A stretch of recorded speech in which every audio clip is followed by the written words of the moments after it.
one of the things I've loved since I started talking about you is how you experience sound and music. You are a Mozart of our generation. With less talent, maybe. No, Stanley, I think of our generation, I'm amazed by what you do. I am musically. But one of the things, you do experience resonance and sound off of everything, everywhere you're going. You're never turned off. So I would like you to talk a little bit more about how you would define music. If you were going to write a paragraph, like, and I don't want you to get me the Webster's definition of music. What is music to you? Because you experience it in a way that I am just awed by. Well, that is a wonderful question and also a very difficult question. Sorry. Because the whole concept of defining something means like, what are the limits? So it's like, so what is not music? I don't know. I mean, to you it's special. So there's a broad sense that our whole universe is musical, and that this big bang, what is a bang? A bang is a sound. And they think that it was something like about 160 decibels, which is interesting. I would have thought it would have been higher, louder, but that sound wave created the structure of the filaments and sheets of galaxies that were coming to know in deep space. Matter, all of it started from all came from like experience with resonance. Somewhere in some larger universe, there's a Kenwood Denard doing a drum solo, and one hit created this universe. I don't know. So it's from the very moment that we started measuring time, that our whole existence, time. What is music matter. without time? Time is so fundamental to it. You and I had a conversation somewhere in the 2000s. And I loved your illustration that when we were having this conversation about music and the power of the chemistry chart. I've sonified the ionization potentials. Exactly, he did. Elements. Everything has a resonance, and I remember it today, and I think about that even with our technology. So like someone will mention a chemical, and they'll mention, for example, the patient was depressed and we gave her lithium. And I think, lithium. That would be, G sharp, C, and D. You know what I mean? It's like... I do. Like it's another way of understanding these things. So I'll just briefly explain. So like when in the atom, it takes energy to pull an electron away from the atom. And that's when you're creating a positive ion. So there's different levels depending on how many electrons you pull away. And as you work your way in toward the center, toward the nucleus, it takes more and more energy to pull each electron away. And so you have this graduating series of increasing energy levels. Well, in the quantum world, which is the world we're talking about, energy is proportional to frequency. So that graduated series of increasing energy levels, it corresponds to a graduated series of increasing frequencies. Correct. And in music, we call that a scale. Right. And so every chemical element has a vibrational signature. And there's other things you could do, electronegativity, there's all kinds of other things you could look at, but this is just one thing. It's what they call the ionization energies. And each element has its own signature, and yet there's a lot of similar patterns that you get. And if you quantize it so that it fits into like the chromatic notes that you could play on a piano, right? So like, for example, boron is like this beautiful B flat major 9 chord. It is just absolutely gorgeous, And so that's one way to understand it and to think of it. That's on a small level. Yes. But on absolutely every level, we have these same relationships. I'm reminded of Aristotle, who said something like, the essence of something is what it is at its highest. So, okay, what would that be? Like, what would represent like the highest musical expression for me? And the best way to put that into words, my good friend Jai Kishore, we recorded together, brilliant sitarist, also plays guitar, and he studied with a great musician in India, Annapurna Devi. And that was not just a teacher-student relationship, she was his guru. And when he went to ask the guru, may I study with you, guru? And the guru said, because he asked, can you teach me music? That was his question. And the guru said, I can't teach you music, but if you want to learn how to pray in God's language, I can help you with that. Wow. And he said, okay, sign me up. Wow. And that to me, that's a good definition. When I met you there in Washington, D.C., we had some really wonderful conversations and have continued. You were considering a real change and pivot. Tell us a little bit about what was going on with you, with your music and your career and you, your good soul at that time that was part of that pivot. I got to a point where the machinations of the job and the industry, everything that was sort of built around the music was starting to take on a life of its own, to the point where every day I would wake up and think, what do I have to do? What is my obligation? And most of my time was spent discharging obligations and not just doing what I love and making art. Now, I mean, I'm the one who made all those commitments, so I'm not blaming anyone for that. But I realized that in order for me to really get back to the real joy and the true power of music, what I was going to have to do is I was going to have to shed some of those outer layers. And I think that things get inverted, you know, and I'll just say something about the industry and why the industry has kind of struggled a little bit. Because I think that something was a little bit off with the business model. Michael Green, who was the head of the organization of the Grammys at that time, he wrote this amazing article that I think it was in Billboard, where he talked about the record industry really needs to make some big changes or else the industry is going to start to go down.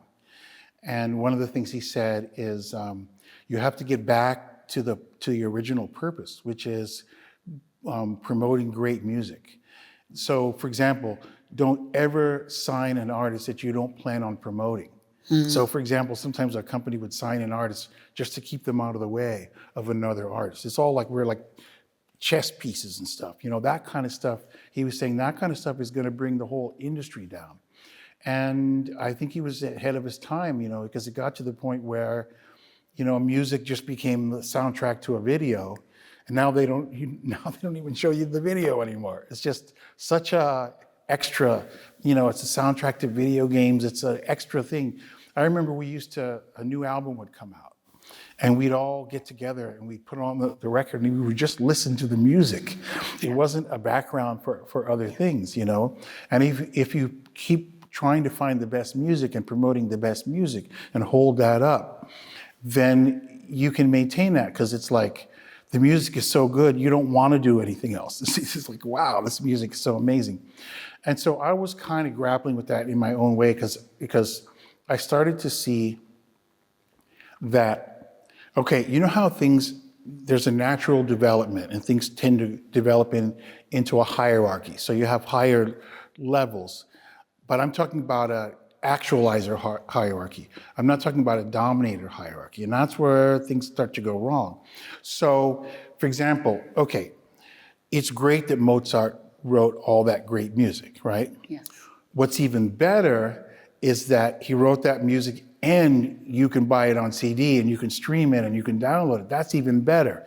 So that's a natural actualizer hierarchy, because the music is all still there, plus you have the industry on top of that, right? Yes.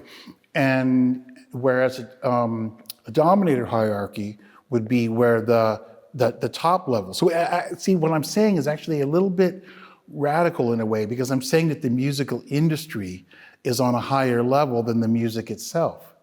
But that's only true because the industry includes the music. But when the industry tries to suppress the music and control it and limit it and put the music in a box, then it's like shooting itself in the foot. It destroys its own foundation, and then it can't survive. And so what I started to realize is that there was this attitude within the industry. And there was a correct intuition behind it. Like I'm saying, that the industry is, in a sense, on a higher level than the music itself. But you have to understand what that really means. But it can foster this attitude that, you know, we're really the top dogs. The musicians, they just work for us, and they're the chess You pieces. were that musician feeling like a chess piece, because I do remember that in 1999 when we met. You were very open. You missed your music. You missed that spark, and you were so fascinated when we got in our discussions about music therapy. And it's hard for me to say this because Yeah. I worked with so many amazing, great people in Yeah. the industry, and we could go on. That's a whole other conversation about all the awesome people I worked with. But there was something about the way that the structure of the industry worked that was creating this sort of a psychology that I think was detrimental to the music.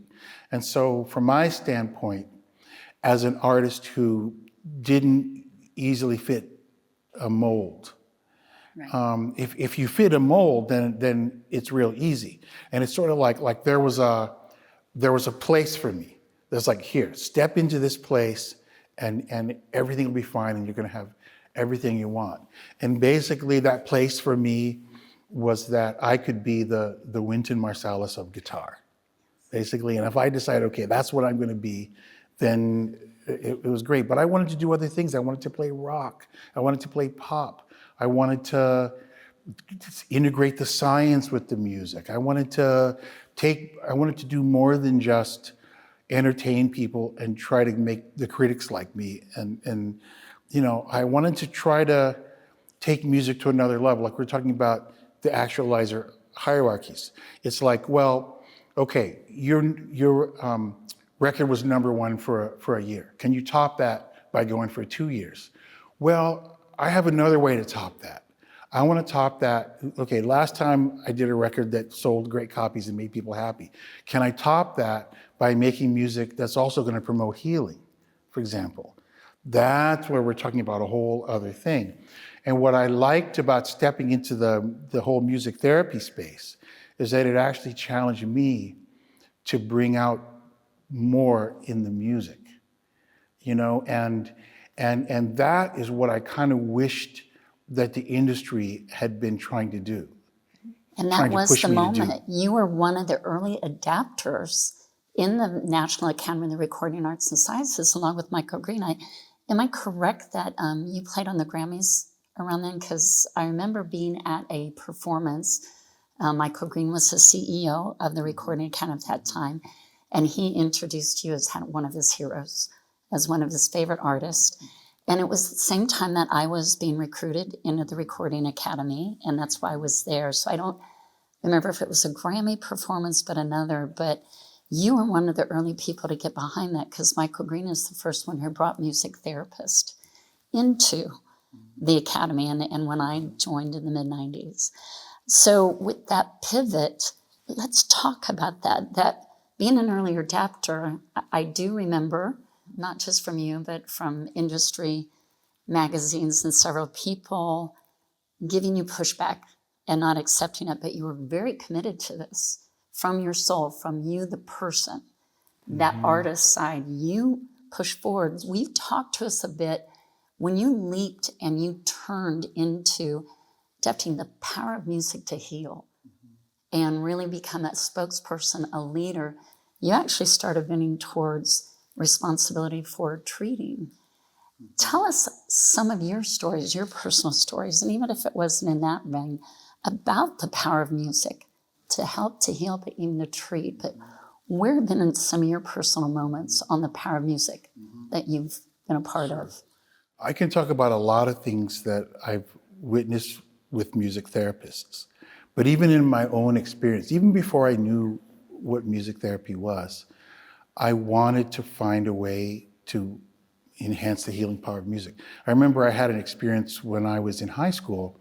I came down with the flu, and I had a date to get together with this girl who was a keyboardist. And I was going to go to her house and we were going to play music. And I called and I said, I'm really sorry, but I'm not feeling that good today. And she said, well, you can still come over.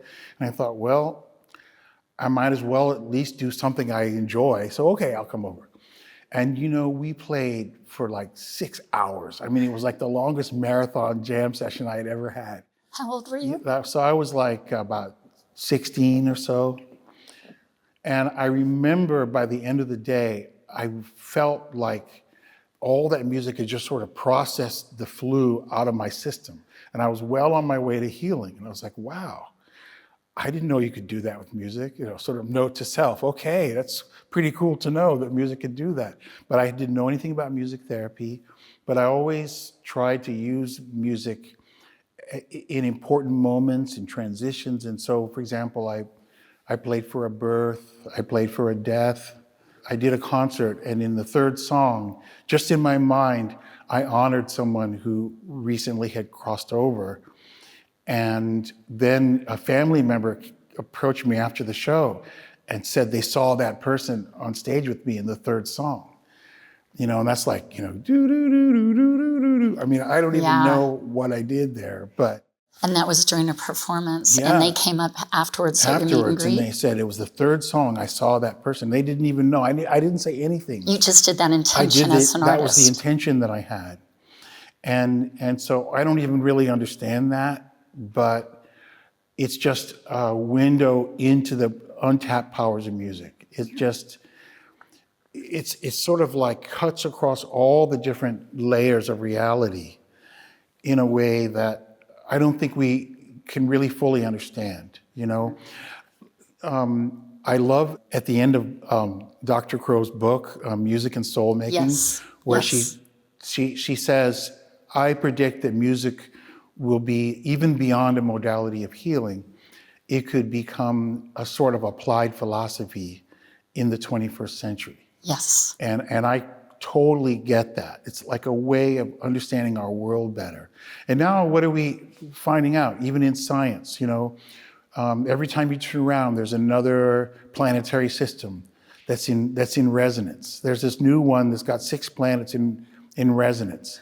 And if you using the law of octaves, the notes would be, you would go like, starting like with an A, you go A, D, G, and then up to D, and then to A, and then E. It's this gorgeous chord. And that is happening around this star that's not really all that far away from us. We're finding resonance in the atoms, in the molecules, in the strings. The theory, it's still a theory, but everything seems to be based on vibratory energy. Pythagoras. Yeah. The music of the spheres. Yeah. That's ancient Greece. Yeah, and then of course, you can't discount the power of chaos, right? Yes. It's not all harmony and sympathetic vibrations and everything. There's also breaks in the, in the structure, chaos, improvisation, avant-garde jazz. That's part of the universe as well. That's what makes you so brilliant and beloved. So with this power and this origin story of all of time, space, matter, and music, part of that, and we are from the quantum level to the subatomic level to everything and to our just natural experiences, like you talked about your daughter.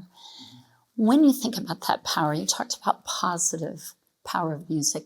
Have you ever experienced or had an experience that you've been a part of with music where it's not been helpful, or it's actually maybe been even harmful or hurtful? Well, like sometimes a negative experience in retrospect, when you understand it, it's actually part of a larger positive. Yeah. So, for example, when I was talking about the time that I dedicated a song to someone who had crossed over, the experience for me at the time was not a pleasant one, because I felt like I suddenly lost my skill. It's like I was looking at my hands, and you're in the middle of the performance. Yeah, and my hands just weren't cooperating. This is that third song. Yeah, that third song, and I was trying to get my hands to do this and do that, and the hands were.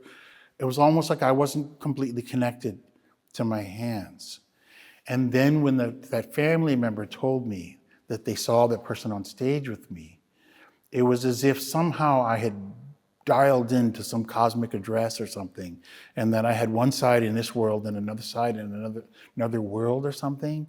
And once I heard that, once he told me that, I instantly realized why I was struggling so much. On that song. Yeah. From a performer. Because what I was doing Yeah. was Yeah. something sort of unprecedented. I mean, imagine. You had no idea this experience was happening. Yeah. You were just struggling through a performance on a song. Yeah. Now imagine, back in 2000, if the challenge had been, let's see if we can sell more records next time. Let's see if you can open up a portal to communicate with someone that's crossed over. You know what I mean? Like, ooh, let's see.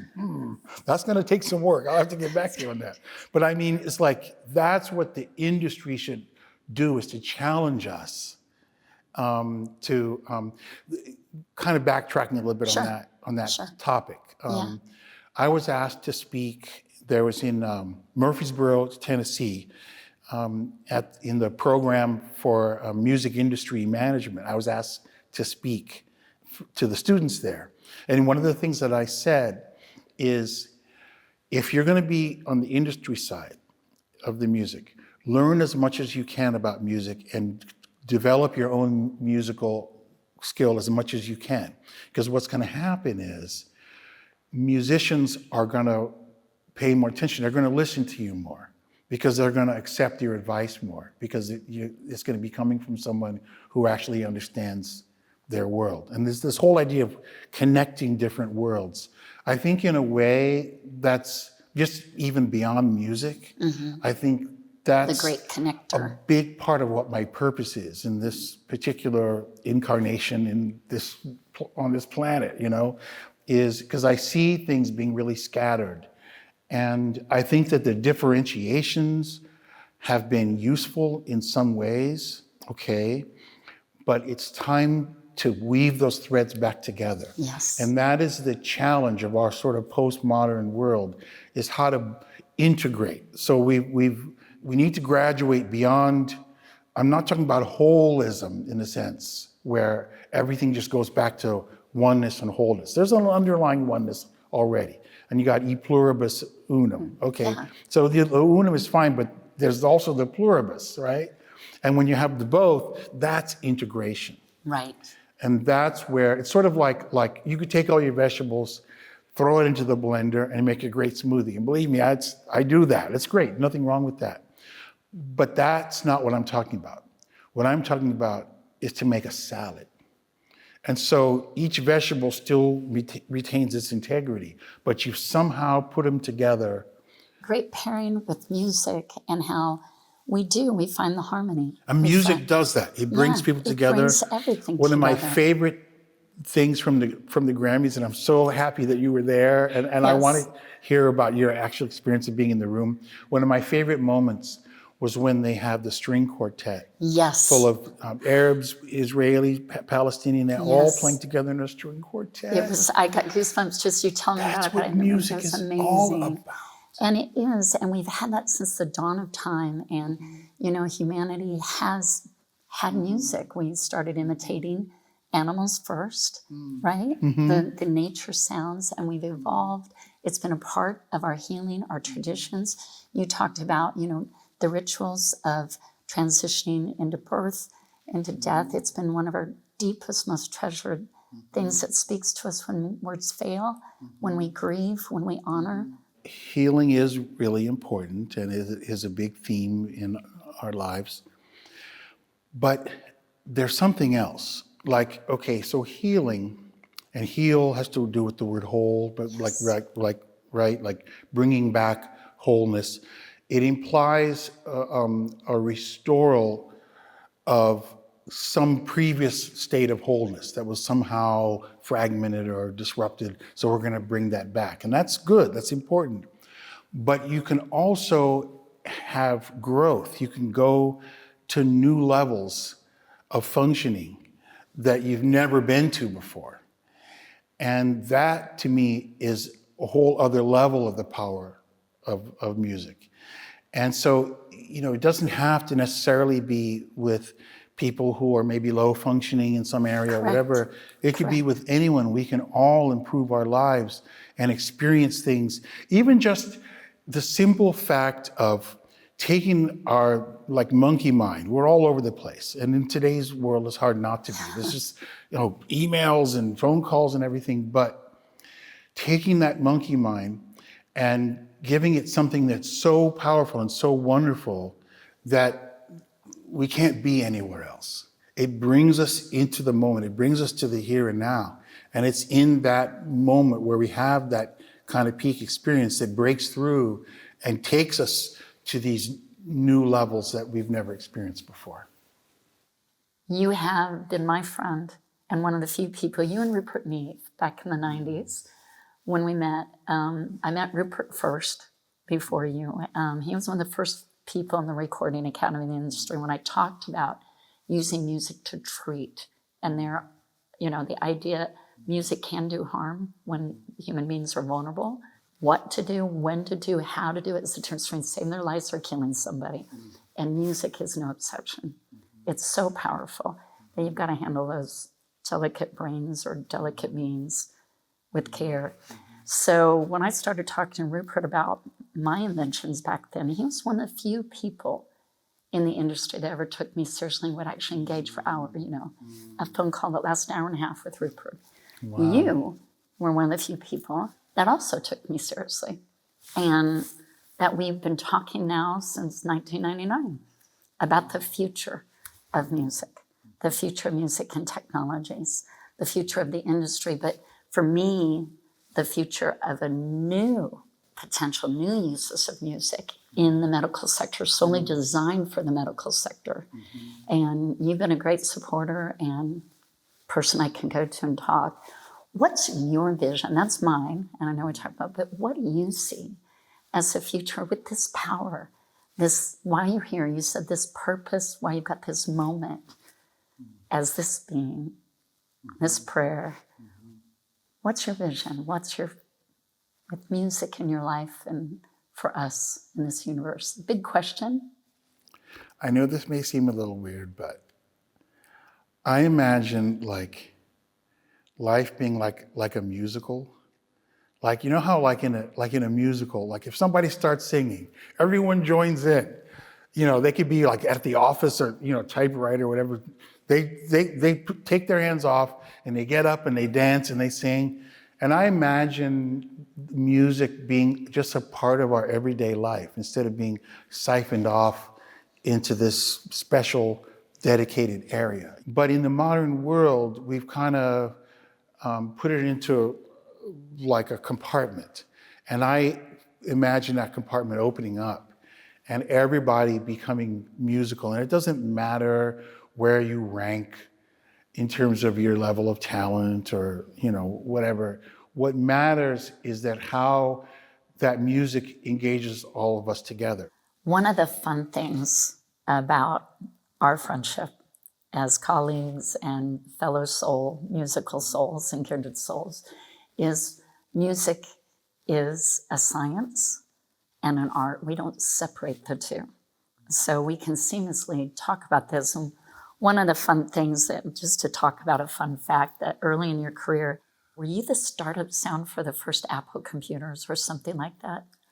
I did the startup sound for the first Power Macs. So this was like in 1994. And this was a time when a lot of people were saying, oh, that company's going down the tubes, and someone saw I had a Mac and they said, oh, that company's going to be out of business in 6 months. So I thought, I need to do something. So I went to the headquarters at Apple and I did a lunchtime concert for all the people there. And it kind of turned into a little bit of a pep talk too, because I said, I just want you to know, all the people out there, we love what you're doing and keep up the good work. You're making a difference and that kind of thing. So then I was approached by Will Oxford, who was running the audio stuff there, and he later moved to Austin, by the way. And he said, would you consider doing a startup sound? We have a new line of computers coming out. And I said, I would love to do that. So I talked to the chief scientist and I asked him questions about what is this computer all about? What do you want people to know about this computer and about the company? And I tried to embody all the things he told me into that sound. Because when you turn that computer on, the first thing it does, even before the screen comes on, is to make that sound. So this was like the beginning, that sound was like the beginning of hopefully a new successful era, right? And so a lot of things, like he said, people are going to be using their computers not just for office type stuff, but also they're going to be watching media, listening to music, watching movies and stuff. We take it for granted now, Yes. but that's when it started. And so I said, okay, so I don't want just a typical synthesizer, techno kind of sound.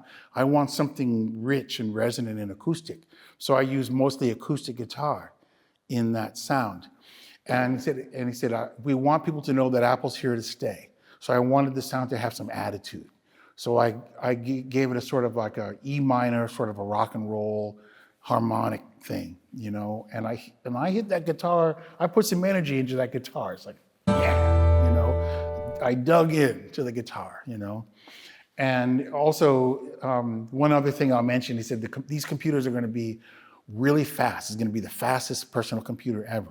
So I didn't want the sound to sort of ooze in, you know. I wanted to just bam, just to like cut like a knife, you know. So we even took the guitar, the attack of the guitar, we went in the computer, and we even trimmed the attack a little bit to make it even more incisive, you know. So that was fun to do that, you know. Well, again, I didn't realize that back my first Apples and stuff, that was you too. Yeah, So, I mean, that was my you're sound. such an early adopter. You're always leading the future. And in the music industry, we have a tendency to be so in love with the past that we only imitate, and you're always leading at the forefront. Last year, this Hope Young Day, here in Austin, Texas, February 11th. And that's official, by the way. It is. It's an official part of you. the record of the city of And Austin. Ray Benson and Mary Kirk Watson, I thank you all for that honor. It was our pleasure to honor you. It was so wonderful. So you were doing that performance and honoring me. And I told you about a gentleman that I had the honor, me and my staff had the honor of getting to work with named Andy Thomas, a lifelong musician, worked for South by Southwest. He suffered a terrible head injury just about a year and a half before that moment, severe damage to his brain, lost his ability to play. And his wife had called me and told me about her husband's injury. And she said that I had this vision of him one day returning to the stage and playing. And at that time, he was barely surviving. And there was very likelihood he might never speak. He might never be able to even hold anything in his hands again. Will you tell us about your experience on that stage a year ago? So, do you ever have an experience, attend an event that's really good, and then it just keeps getting better and better and better? And just when you think, oh God, this is such a blessing, this is as good as it gets, and then it gets even way better, Yes. right?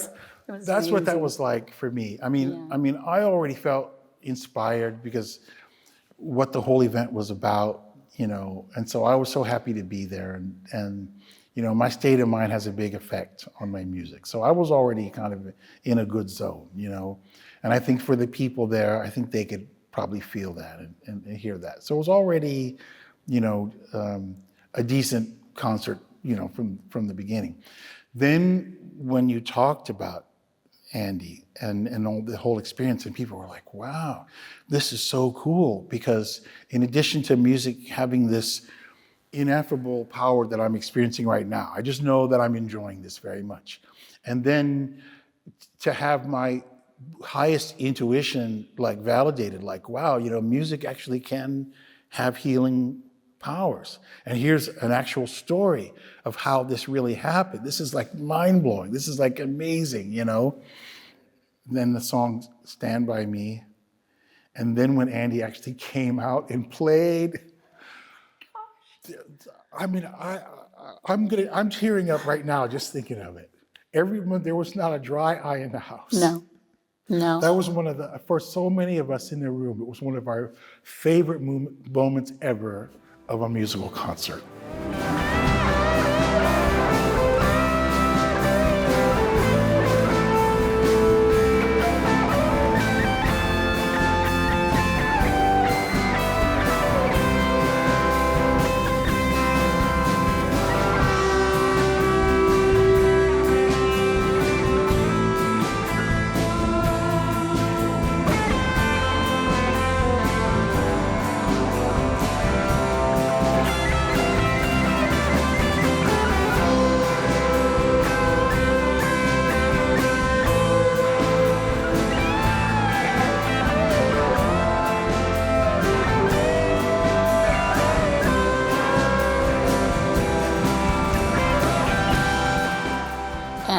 Benson was on stage with us, and one of the things that really was amazing, being his therapist, and he had his doctor who had saved his life playing with us, Dr. David Morledge, was on the stage. Yes. And before he came on stage, when Dr. Morledge, he used medical speak, but told what level his brain function was at, and I just had to tell the audience that it's not very good. He gave a medical He term. gave a medical term. A medical term. It's like, and not a strong chance for him to get back on the stage.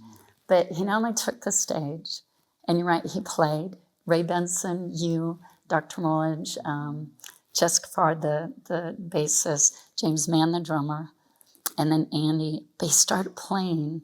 But then when you said, Andy, take the lead, he soared. I've been his therapist for months trying to get his fingers back, trying to get, so many things to work. The music soared. It's almost like you musically, as an artist, that connection you were talking about, reached to his soul and just connected and brought something alive in him.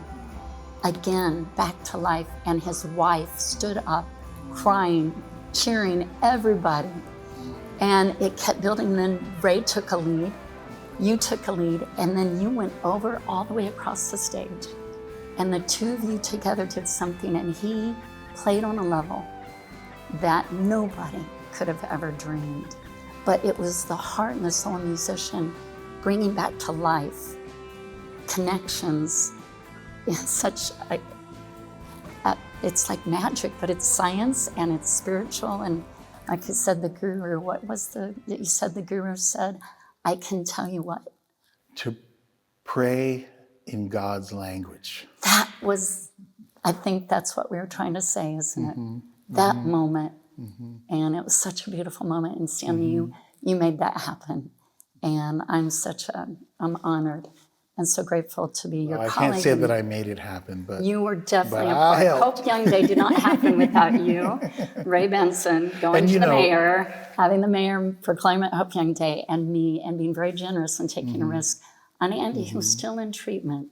As I was telling you, I was getting up to that stage, just getting his hands working. And what happened though, and ever since then, so.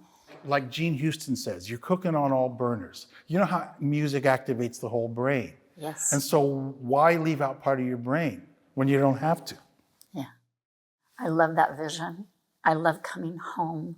I have been your friend and your colleague, and I've shared that vision of we're all musical beings, and bring us back home here in the music box. The power of music, it's a big part of what Tom and Yvonne Smith, the host, our host here, and owners, and I feel the history here. it This is, amazing. and it's a beautiful gift to remember that this is, before music, we had electricity or power. Everybody, if there was music, you were making it, or somebody next to you was making it. And it's our home as humanity. And I love that vision of bringing us all back home. And I thank you again for this incredible conversation with you. You're one of a kind. And I thank you for the courage to be such a thought leader, a leader in your industry, and as a person to break through into the way you own music and you've owned your life, and you're sharing it with us and the world, and definitely living your purpose and gifts. So thank you for being a part of the Power Music podcast here at the Music Box. And there's always the future and all the new things. And also, we do want to keep the best of the past as well. We do. And I remember someone asked Keith Jarrett, why do you stick to just acoustic piano? And he said, because electricity flows through all of us. Yes. We're already like electric beings. We don't need to relegate it to wires. I love that. And music, like you said, you just write it so beautifully. It is resonance, it is energy flowing, and it's there. So it's always there, and to utilize and bring that home again, right? And we forget, instead of having it done to us, be a part of it, make it, be a part of it, receive it in a new, old-fashioned, very human way. And bless you for doing this. I'm so honored to be in this podcast. Well, I am giddy, You are onto excited. something really good with this. I am Yes, too, and yes. you're a big part of it. So on behalf of all of us here, we thank you so much, Stanley, for your time and again for your gift and sharing this with us. You're so welcome.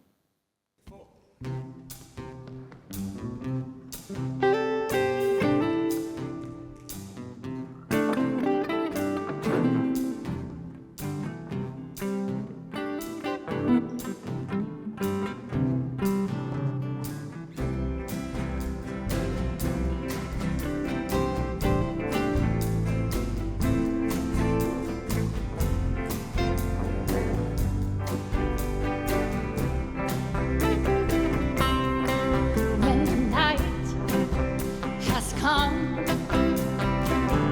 and the land is dark and the moon is the only light we'll see.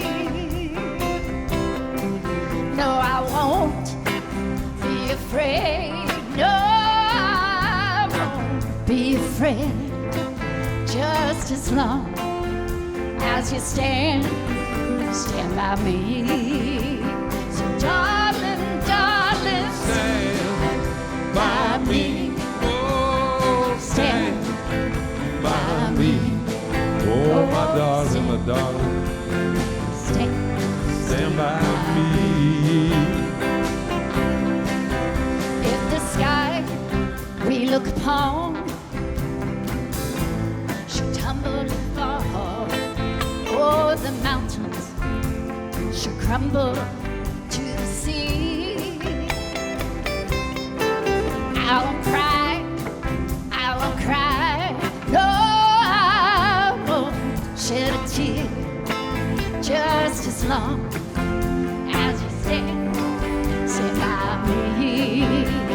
Whenever you're in trouble, please stand by me. Oh, yeah, stand by me. Oh, my darling, oh, yeah, stand by me. Let me hear you say it now, stand by me. Yeah. Oh, yeah, stand by me. Oh, tell me how to hold it. You gotta stand by me. Andy, take the lead.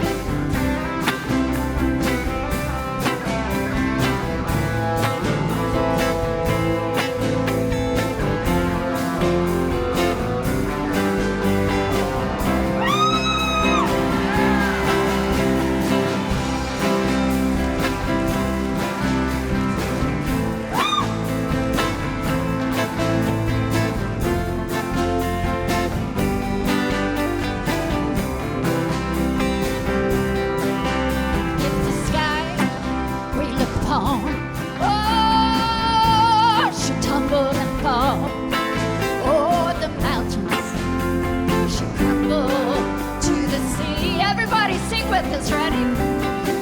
I won't cry, I won't cry, no, I won't shed a tear, just as long as you stand by me. Darling, darling, by me. Stand by me. Stand by me.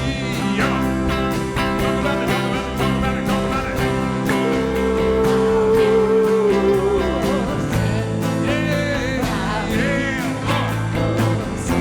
me.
happy Hope Young Day.